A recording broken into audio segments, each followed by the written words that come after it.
రాష్ట్రంలోనే అతిపెద్ద రెండవ దేవస్థానం విజయవాడ దుర్గమ్మ దేవస్థానం అని చెప్పవచ్చు. మొదటి స్థానంలో తిరుమల తిరుపతి దేవస్థానం ఉంటే, రెండవ స్థానంలో దుర్గమ్మ దేవస్థానం నిలుస్తా ఉంటది. భక్తుల సంఖ్య కూడా దుర్గమ్మ దేవస్థానానికి రోజు రోజుకు కూడా గణనీయంగా పెరుగుతూ ఉన్న పరిస్థితి మనకి స్పష్టంగా అధికారిక లెక్కల ద్వారా అయితే తెలుస్తా వస్తూ ఉంది.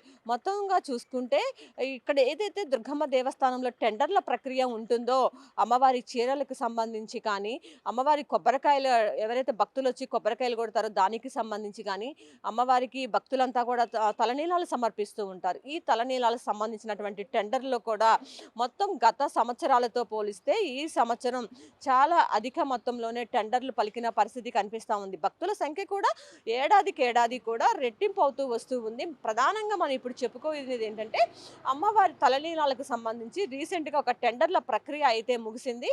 ఈ టెండర్‌లలో గతంలో ఎప్పుడూ లేని విధంగా సంవత్సరానికి 10,00,00,000 మేర టెండర్లు ఇండియన్ ఇండస్ట్రీస్ అనే సంస్థ దక్కించుకోవటం జరిగింది. మొదట చూసుకున్నట్లయితే గత సంవత్సరం 6,23,00,000కు ఈ టెండరు పలికిన నేపథ్యం. అయితే ఈ సంవత్సరం అయితే 6,50,00,000 నుంచి టెండర్ ప్రక్రియను దేవస్థానం అధికారులు ప్రారంభించారు. ఆ పాట పెరుగుతూ క్రమేపీ పెరుగుతూ వచ్చి గుత్తేదారులు 10,00,00,000కు కూడా దీన్ని దక్కించుకోవటం జరిగింది. అయితే గతంలో చూసుకున్నట్లయితే మొదట్లో 10, 20 లక్షలతో ప్రారంభమైనటువంటి ఈ తలనీలాలకు సంబంధించినటువంటి టెండర్లు ఏమైతే ఉన్నాయో క్రమేపీ కూడా పెరుక్కుంటూ వచ్చి కోట్ల రూపాయలకి చేరిన పరిస్థితి.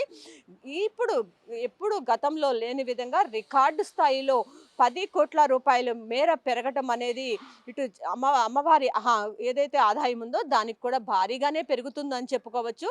భక్తుల్లో కూడా చాలా వరకు కూడా హర్షం వ్యక్తం అవుతుంది. ఏదైతే ఈ టెండర్ల ప్రక్రియ అనేది కూడా మొత్తం చూసుకున్నట్లయితే అత్యంత పారదర్శకంగా జరిగేలాగా కూడా ప్రభుత్వం అనేది పకడ్బందీగా ఏర్పాట్లు చేసిన పరిస్థితి మనం చూస్తూ ఉన్నాము.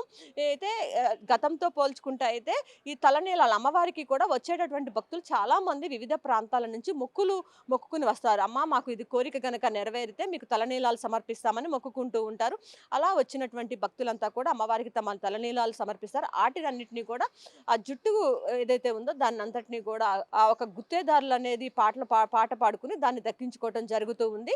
అయితే జుట్టుకు కూడా ఎక్కువగా భారీగా డిమాండ్ ఉన్న నేపథ్యంలో టెండర్లు కూడా ఎక్కువగా ఏసి దాన్ని దక్కించుకునేందుకు ఏదైతే గుత్తేదారులు ఉన్నారో వాళ్ళందరూ కూడా ఆసక్తి చూపుతున్నారు. ఈ నేపథ్యంలోనే దుర్గమ్మ దేవస్థానం తలనీలాలకు టెండర్ వండర్ లెక్కలో పెద్ద ఎత్తున కూడా డిమాండ్ వచ్చి 10,00,00,000 మేర వరకు కూడా ఇది పలికిందని చెప్పవచ్చు. ఇది ఇక్కడున్న పరిస్థితి. కెమెరా పర్సన్ రాంబాబుతో Lakshmi, one India news Telugu, Vijayawada.